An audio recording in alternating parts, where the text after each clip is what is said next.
अरुण महाराणा आउ थे गोटे बड़ मैच खेली ए ग्राउंड रे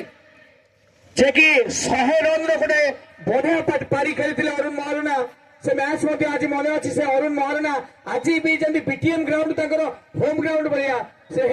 आज गोटे बहुत सुंदर पारी खेली से संक्रांत अरुण कौन कहे फास्ट मुझे धन्यवाद देवी समस्त ऑर्गेनाइजिंग मेंबर मान एत सुंदर भाव में वर्ष पड़िया सजाई आर वर्ष भी खेलती ए वर्ष खेलती भल लगे खेल धन्यवाद बर्तमान एसके लतीफ जे कि आम जड़े जनाशुना समाजसेवी अनुरोध करी अरुण को man of the match trophy प्रदान करेंगे।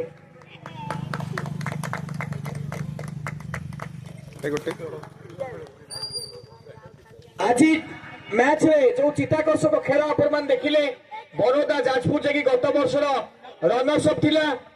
ए वर्ष फास्ट राउंड रे से कटि जाइछि दुख करिवार नहीं ताको कैप्टन हम ताको आस्तंती वर्तमान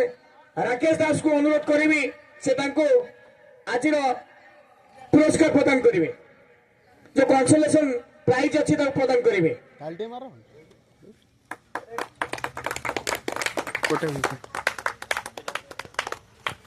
कैप्टन प्लीज कौन असुविधा थिला जापी मैच ता हाथ चली गला रन 20 रन टी अधिका हो गला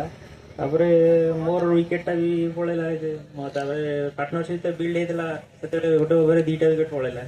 तापरे अरुण को ओवर चारटा विकेट निकले तांको एटा भाई भाईटा लागला।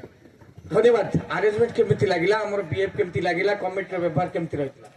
बहुत भलो सदा हम तो आगुर आछो बहुत भलो टूर्नामेंट। धन्यवाद। You must have better the next time.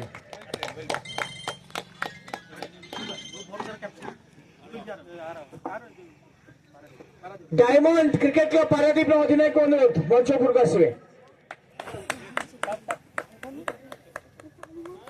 Saroj दास को अनुरोध करेंगे मुख्य आयोजक पुरस्कार प्रदान करेंगे।